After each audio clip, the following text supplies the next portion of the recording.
요한복음 21장 15절에서 17절의 말씀을 우리 같이 읽으실 때 살아계신 하나님의 음성으로 들으시기를 바랍니다. 같이 읽겠습니다. 그들이 조반 먹은 후에 예수께서 시몬 베드로에게 이르시되 요한의 아들 시몬아 내가 이 사람들보다 나를 더 사랑하느냐 하시니 이르되 주님 그러하나이다. 내가 주님을 사랑하는 줄 주님께서 아시나이다. 이르시되 내 어린 양을 먹이라 하시고 또 두 번째 이르시되 요한의 아들 시몬아 내가 나를 사랑하느냐 하시니 이르되 주님 그러하나이다. 내가 주님을 사랑하는 줄 주님께서 아시나이다. 이르시되 내 양을 치라 하시고 세 번째 이르시되 요한의 아들 시몬아 내가 나를 사랑하느냐 하시니 주께서 세 번째 내가 나를 사랑하느냐 하시므로 베드로가 근심하여 이르되 주님 모든 것을 아시오매 내가 주님을 사랑하는 줄을 주님께서 아시나이다. 예수께서 이르시되 내 양을 먹이라. 아멘. 평소에 자신을 괴롭히던 이 집사 때문에 신앙생활에 어려움을 겪던 박 집사는 어느 날 간절한 마음으로 하나님 앞에 기도를 합니다. 하나님, 저에게 세 가지 소원이 있습니다. 저의 소원을 들어주십시오. 그자 하나님께서 이렇게 말씀하십니다. 내가 받은 축복을 평소 너를 괴롭히는 이 집사와 더불어 누릴 수 있는 넓은 아량이 있다고 한다면 내가 내 소원을 들어줄 것이다. 박 집사는 너무너무 기뻐서 하나님께 고백합니다. 하나님 감사합니다. 하나님 기꺼이 그렇게 하겠습니다. 하나님께서 내 첫 번째 소원이 무엇인고 넓고 넓은 집 한 채를 제게 주십시오. 그래 너에게 좋은 집 한 채를 주고 내가 제일 싫어하는 이 집사에게는 집 두 채를 주겠노라. 두 번째 소원은 무엇인고 저에게 1억을 주십시오. 그래 너에게 1억을 주고 이 집사에게는 2억을 주겠노라. 점점 이렇게 기도하는 박 집사가 기분이 좋기는 한데 자기가 제일 싫어하는 이 집사는 2배로 주신다니 은근히 화가 났습니다. 마지막 세 번째 소원은 무엇인고 그러자 박 집사는 하나님을 향해서 이렇게 기도합니다. 하나님 제 신장 한쪽을 기증했으면 좋겠습니다. 그럼 여러분들이 무슨 얘기인지 전혀 모르시네요. 무슨 얘기입니까? 이 집사는 두 쪽이요. 죽이라는 거죠. 예, 잘 알아들으시는 분들은 잘 알아들으시네요. 하나님 앞이라 할지라도 결코 미운 사람은 받아들일 수 없는 인간의 이기적인 욕망을 빗대어서 이야기한 것입니다.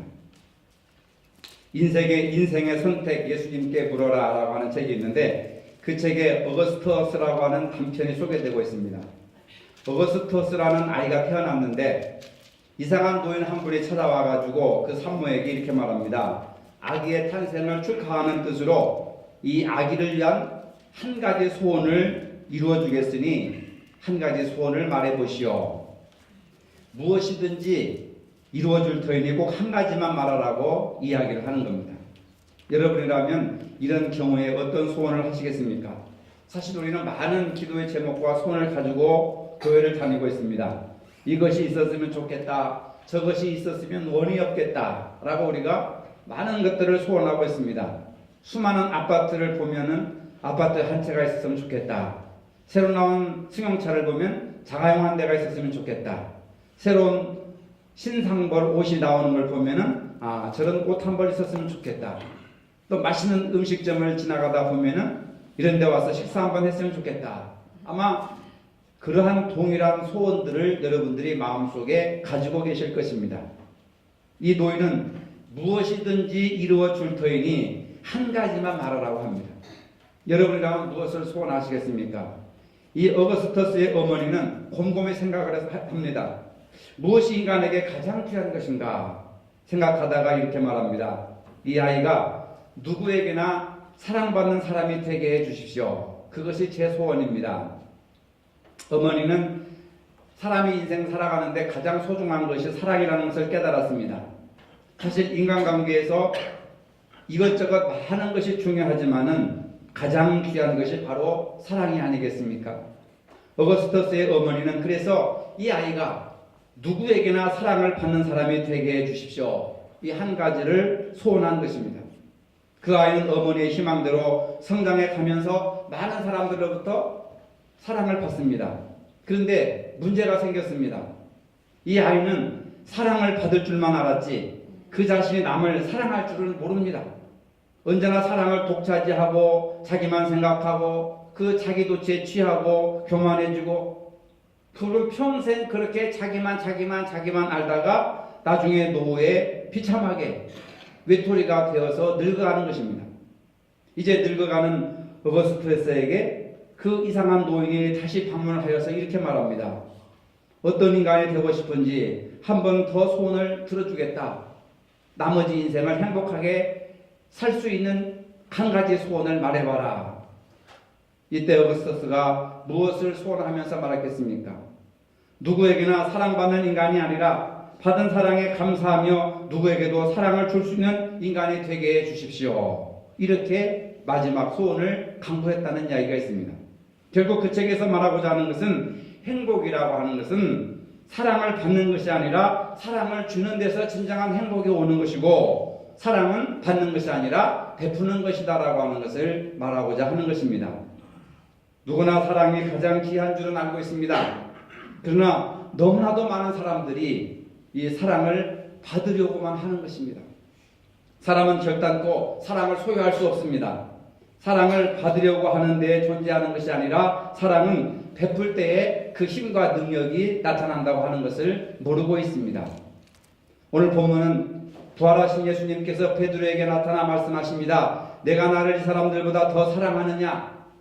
그렇다면 내 어린 양을 먹여라. 두 번째도 내가 나를 사랑하느냐? 그렇다면 내 양을 치라. 세 번째도 동일하게 묻습니다. 내가 나를 사랑하느냐? 그렇다면 내 양을 먹이라. 이런 말씀을 부활하신 예수님께서 베드로에게 나타나셔서 동일하게 말씀을 하시는 겁니다. 중요한 것은 베드로가 예수님을 사랑한다면 이 조건절이 있는 겁니다. 내가 나를 사랑한다면 이것입니다.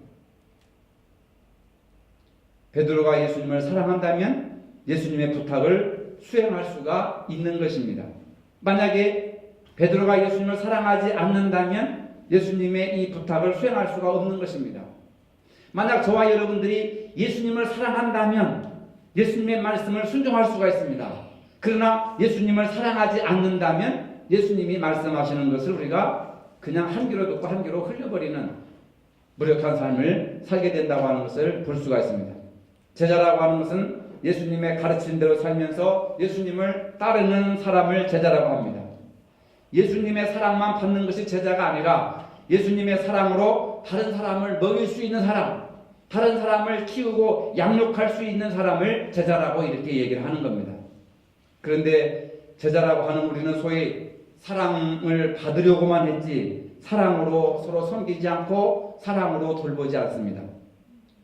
사랑은 다른 사람이 하고 나는 사랑을 받아야 된다라고 이렇게 생각을 하는 겁니다. 여러분, 사랑은 받는 것보다 내어줄 때 힘이 있고 능력이라고 하는 것을 믿으시기를 바랍니다.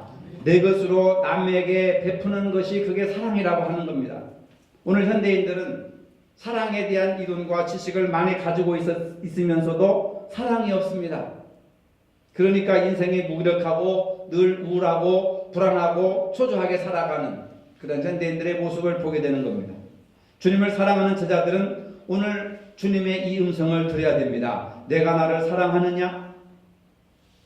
이 말은 내가 다른 사람들이 나를 사랑하는 것보다 나를 더 사랑하느냐? 많은 사람들이 예수님을 사랑한다고 합니다. 많은 제자들이 다 예수님을 사랑한다고 합니다. 내가 다른 사람들이 나를 사랑하는 것보다 나를 더 사랑하느냐? 최상급이란 말이에요. 이 사람들보다 나를 더 사랑하느냐? 많은 사람들이 예수님을 사랑한다고 하지만 그 사람들보다 예수님을 더 사랑하느냐? 그 말입니다. 많은 사람들이 예수님을 사랑한다고 했지만 결국은 예수님을 배반하고 돌아섰습니다.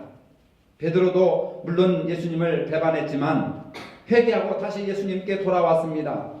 여러분, 다른 사람들이 예수님을 사랑하는 것보다 주님을 더 사랑하고 있습니까? 그렇다면 내 양을 먹이라. 내 양을 치라, 내 양을 먹이라고 하십니다.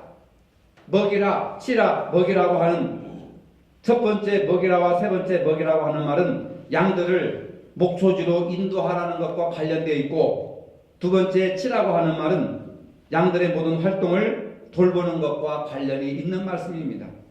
특히 예수님께서 베드로에게 양들을 맡기신 권위를 주신 것은 교회 바깥으로 향하는 전도에 초점이 있는 것이 아니라 교회 내부에서의 지도권과 돌봄에 초점이 있다고 하는 겁니다.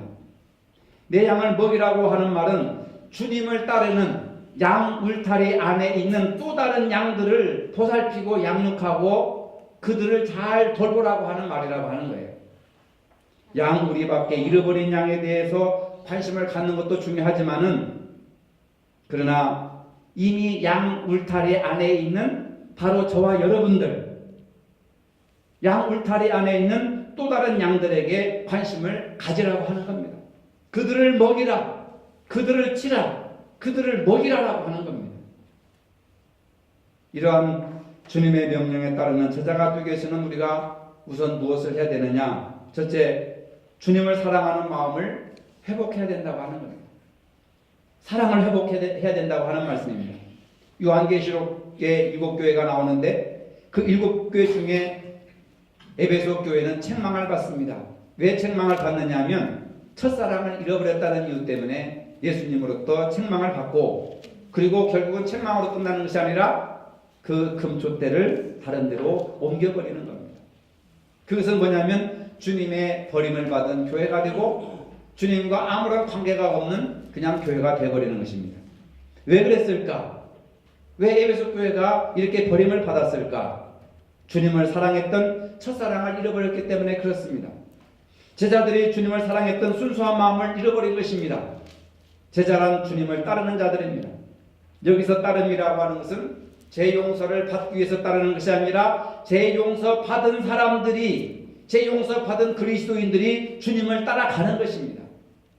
여러분들이 죄 용서 받기 위해서 주님을 따라왔다가 이제는 죄 용서 받고 죄 용서 받은 사람들이 그 은혜에 감격해서 주님을 따라가는 것이라 그 말입니다.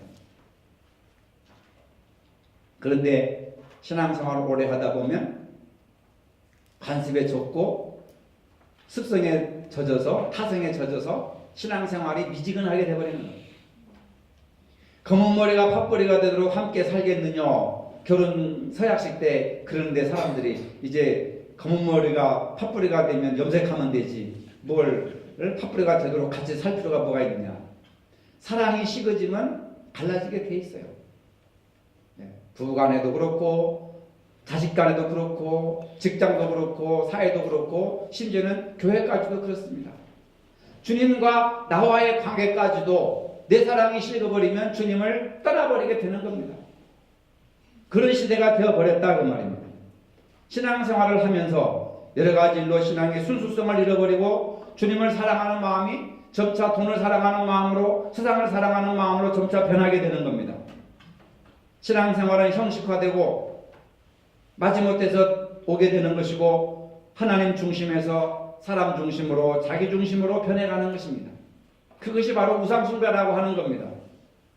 과거 순수하고 열심히 했던 자신의 신앙생활을 추억하면서 능력과 빛을 잃어버린 채 무기력하게 살아가는 겁니다. 예수님의 십자가 사건 이전 베드로는 3년 동안 예수님을 따라다녔습니다. 그런데 베드로는 다 굴기 전에 3번이나 예수님을 모른다고 부인했습니다. 그랬던 베드로가 부활하여 나타나신 주님 앞에 주님을 따르고자 할 때 가장 중요한 것은 바로 주님에 대한 사랑을 회복한다고 하는 겁니다. 이런 맥락에서 베드로는 예수님께서 베드로에게 3번 나를 사랑하느냐. 왜? 베드로가 예수님을 3번 부정했거든요. 베드로가 예수님을 3번 부인했거든요. 그래서 3번 물으십니다. 내가 나를 사랑하느냐. 이것은 뭐냐면 예수님과 사랑의 관계를 회복하는 것을 말하는 것입니다. 주님을 사랑하는 줄 주께서 하신다. 베드로가 주님과의 사랑을 다시 회복시켜 나가는 겁니다. 신뢰 회복이라고 하는 것입니다. 인간관계 속에서도 신뢰 회복이라고 하는 것이 얼마나 중요한 것입니까? 부부간에도 신뢰 회복이라고 하는 것이 얼마나 중요한 겁니까? 여러분이 주님을 사랑하는 것은 주님께서 알고 계시는가? 내가 주님을 사랑하는 줄 주께서 아시나이다. 여러분 이런 고백이 있기를 바랍니다. 내가 주님을 사랑하는 줄 주님께서 아십니다. 사랑의 관계가 회복되어야 여러분들이 영이 살고 또 가정이 살고 모든 것이 회복되는 것이죠. 주님과의 사랑의 관계가 회복되지 않고 의무처럼 마지못해서 세금 내는 것처럼 교회를 다니고 헌금 생활하면 이건 복이 없다는 겁니다. 그렇다면은 내 양을 먹이라고 하는 말씀을 우리가 힘써 지켜야 되는 겁니다. 내가 주님을 사랑한다면 주님의 양을 먹이라. 내 양이 아닙니다. 주님의 양이라고 하는 겁니다. 제자들이 부활하신 예수님을 만나서 새로운 신앙의 결단과 자세를 가졌듯이 우리에게 성령께서 임하셔서 주님을 사랑하는 마음이 회복되어야 될 줄로 믿으시기를 바랍니다. 두 번째로 영혼을 잘 돌봐야 한다는 겁니다. 제자라고 하면 목회자만 하는 일이라 생각하는 분들이 많은데 여기서 제자는 평신도들까지도 포함하는, 그래서 평신도들도 복음을 전하여 영혼을 구원하고 양육하여 제자 삼는 일들에 열심을 내야 된다는 겁니다. 많은 분들이 이렇게 생각합니다. 저것은 목사님하고 장로님들만 해야 돼. 우리 같은 집사들은 하면 안 돼. 여러분 주님을 사랑하는데 목사가 어디 있고 장로님이 어디 있고 여러분들이 어디 있어요? 이제는 평신도 시대입니다. 여러분. 그래서 사랑의 교회 옥하는 목사님이 평신도를 깨우라 해가지고 제자 성경 공부를 하는데 오후에 성경 공부 가르치는 것이 바로 그겁니다. 제가 여러분들에게 가르치는 것이. 이제는 교회 중심이 평신도 중심으로 이렇게 수평 이동이 되어 간다 그 말입니다. 미래학자들은 21세기 교회는 평신도 사역자들의 역할의 중요성을 강조하고 있습니다. 옛날에는 목사 혼자만 잘하면 교회가 부흥된다고 생각했는데 그건 옛날 이야기고 지금은 평신도 중심, 평신도 사역자들이 얼마나 열심히 일을 하는지 모릅니다. 그게 하나의 트렌드가 되었습니다. 이것은 평신도들이 주의 일에 다양하게 참여해야 한다는 것이고 특히 교회는 제자들의 영혼에 대한 사랑과 돌봄에 대한 가르침이 있어야 된다고 하는 것을 보게 되는 겁니다. 교회는 여러 가지 기능이 있습니다. 예배, 봉사, 구제, 선교, 친교 이런 다양한 기능들이 있는데 이러한 교회의 기능을 통하여서 양들을 먹여야 된다고 하는 겁니다. 즉 양육해야 한다는 것이죠. 오늘 오후 예배 시간에 장로님께서 기도하셨지만 평신도 한 분이 오셔서 집사님입니다. 집사님이 오셔서 어떻게 주님의 양들을 양육하는지 생생하게 사례 간증을 여러분들에게 하실 겁니다. 또 교회 부흥은 어떻게 이루어지는지, 사람은 어떻게 관리하고 어떻게 관계를 맺고 어떻게 양육하고 어떻게 키워나가는지. 여러분 제가 간곡히 부탁하는데 오전 이 예배에 참석하신 분들 맛있는 점심 식사 드시고 오후에 꼭 간증 집회에 참석하시기를 바랍니다. 네, 자신 없게 소신이 없이 그냥 오후에 꽃놀이 구경 가야 되는데 내 허락 없이 교회에서 이런 행사를 하고 있으니 어떻게 할까 막 갈등이 오는 사람들이 막 심장 소리가 들리는 것 같습니다. 제가 어떻게 우리가 주님의 일을 하는 것인지, 여러분들과 똑같은 평신도가 얼마나 위대한 일을 해냈는지 여러분들이 한번 꼭 들으시고 도전을 받았으면 좋겠습니다. 그리고 우리 교회에서도 그런 열정을 가진 분이 많이 나타나기를 바라고 있습니다. 이제는 목사 혼자 움직이는 시대가 아니에요. 여러분들이 움직이는 시대가 됐다고 말입니다.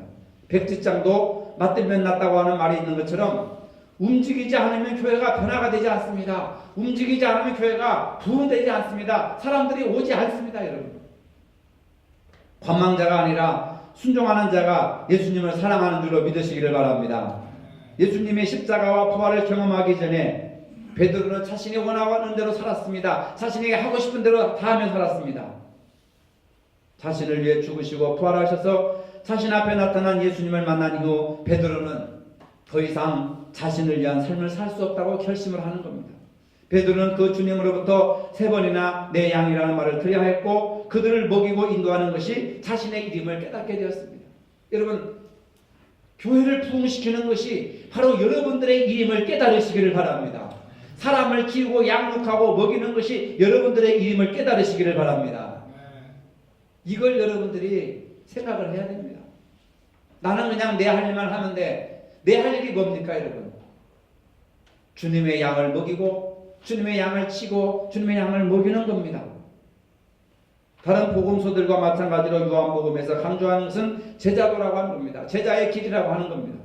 마태복음 28장 19절로 20절에서 부활하신 예수님께서 제자들에게 맡기신 일은 가서 모든 족속으로 제자를 삼아 아버지와 아들과 성령의 이름으로 세례를 주고 내가 너에게 분부한 모든 것을 가르쳐 지키게 하라. 바로 평신도인 여러분들에게 예수님께서 마지막 명령을 하시는 겁니다. 이것은 요한에 의하면 먹이고 인도하는 겁니다. 따라해봅시다. 먹이고 인도하는 것. 네, 먹이고 인도하는 겁니다. 빵도 먹이고 말씀도 먹이고 그리고 하나님께로 인도하는 거예요. 진리의 길로 인도하는 겁니다. 빛과 소금의 길로 인도하는 거예요. 주님을 사랑하는 자는 주님의 양을 돌보며 주님의 일을 하는 것입니다.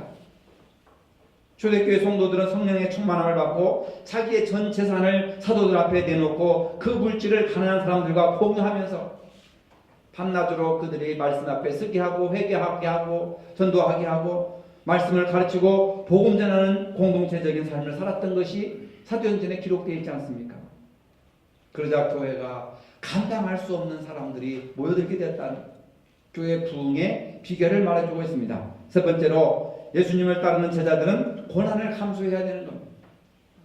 성경에서 예수를 믿는다고 하는 것은 복음서에서는 예수님을 따르는 것이고 서신서의 경우에서는 예수님을 본받아 사는 것을 예수님을 믿는다 이렇게 얘기하고 있는 겁니다.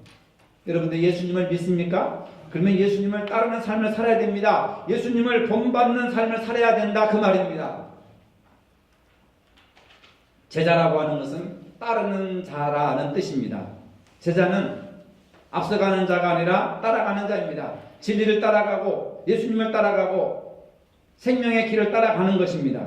자기의 뜻을 주장하는 자가 아니라 하나님의 뜻을 따라가는 자가 제자라고 하는 겁니다. 사도행전 7장에 나오는 스데반 집사는 여러분들과 같은 평신도 집사였지만 고난을 두려워하지 않고 제자의 삶을 다한 훌륭한 모범을 보였습니다. 그런 사람들의 터전 위에 교회가 얼마나 많이 부흥되고 얼마나 많이 세워졌는지 우리는 사도행전을 통해서 읽어볼 수가 있습니다. 오늘 우리의 상황에 이러한 제자의 정신과 삶으로서의 훈련된 신앙인이 필요하다고 하는 겁니다. 저는 가끔 이런 생각을 해봅니다. 우리가 교회 생활을 하는 것이 꼭 목욕탕에 가는 것과 비슷하다는 생각을 합니다. 세상에 살다 보면 몸에 때가 끼고 피곤할 때 목욕탕에 갑니다. 요금을 내고 목욕하러 갑니다. 그런데 여기 어떤 이상한 사람이 있다고 생각해 봅시다. 목욕탕에 갔는데 옷도 안 벗고 목욕탕에 들어가지도 않고 그냥 목욕탕에 우두커니 가만히 앉아있다 나오는 사람이 있다고 생각해 봅시다. 여러분 정상이라고 할 수 있겠습니까? 비정상이라고 할 수 있겠죠. 목욕탕에 갔으면 당연히 옷을 벗고 탕 속에 들어가서 목욕을 해야 됩니다. 피로를 풀고 때도 닦아야 될 그런 행동이 정상적인 것이 아니겠습니까? 그런데 목욕탕에 돈 주고 들어가놓고 옷도 안 벗고 가만히 앉아있는 거예요. 물이 들어와서 그런지 옷 벗기가 귀찮아서 그런지 탕 안에 들어가기를 싫어하고 있습니다. 그 사람은 목욕탕에 갔지만 목욕을 하지 않은 사람입니다. 교회 생활도 마찬가지입니다. 힘들고 지친 마음으로 교회에 옵니다. 헌금도 합니다. 나름대로 이것저것 봉사도 합니다. 그런데 주님의 일을 하기 싫어합니다. 탕 안에 들어가야 몸도 가뿐해지고 피로도 푸는 것처럼 교회 와서 사랑으로 정성껏 예배를 드리고 사람으로 서로 섬길 때 주님을 만나게 되고 기쁨을 얻게 되고 행복을 얻게 되는 것이지. 그런데 교회는 오기로 왔는데 하나님의 주님의 일을 하기 싫어합니다. 여러분 마음의 옷을 벗고 말씀의 탕 안에 들어가야 되는 겁니다. 마음의 옷을 벗고 탕 안에 말씀의 탕 안에 들어가고 기도의 탕 안에 들어가고 그 다음에 찬양의 탕 안에 들어가고 섬김과 교제의 탕 안에 들어가고 그래야 내가 변화가 되고 새로워지는 것이고 새로운 삶을 살게 되는 것이죠. 그냥 앉았다 왔다 가면은 삶의 변화도 없고 늘 공고한 인생을 살아가게 되는 겁니다. 여러분 목욕탕 안에서는 누구든지 옷을 벗고 탕 안에 들어가 하듯이 교회 안에서는 누구든지 겸손한 마음으로 자신을 헌신하는 주님의 일에 여러분들이 순종해야 될 줄로 믿으시길 바랍니다. 이것이 바른 신앙생활의 모습이라고 하는 거죠. 예수님을 따라가는데 고난도 있습니다. 그 고난은 죽음에 이를 수도 있다고 하는 것입니다. 비록 원치 않는 일이라 할지라도 하나님의 뜻이라면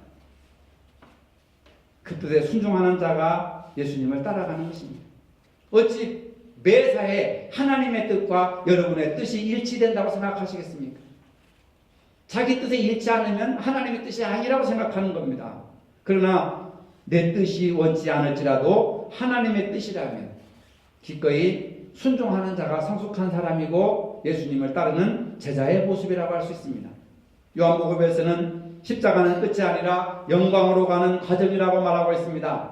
하나님의 뜻을 이루기 위한 십자가의 고난을 통해서 하나님께 영광을 돌리게 된다고 하는 겁니다. 고난은 제자들에게 영광에 이르는 약속이 따르게 된다는 것입니다. 사랑하는 성도 여러분, 부활하신 주님이 베드로에게 나타나셔서 내가 나를 사랑하느냐 3번 물으십니다. 예수님께서 여러분들에게 내가 나를 사랑하냐고 물으신다면 여러분들은 뭐라고 대답하시겠습니까? 스스로 대답해 보시는 시간이 되시기를 바랍니다. 기도하시겠습니다.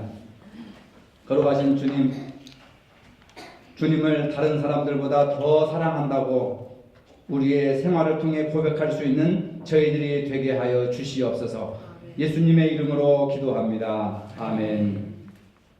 이제는 우리 주 예수 그리스도의 은혜와 하나님 아버지의 무한하신 사랑과 성령의 교통하심이 주님을 사랑한다고 고백하기를 원하는 사랑하는 모든 성도들 머리 위에 이제로부터 영원토록 함께 하시기를 축원하옵나이다. 아멘.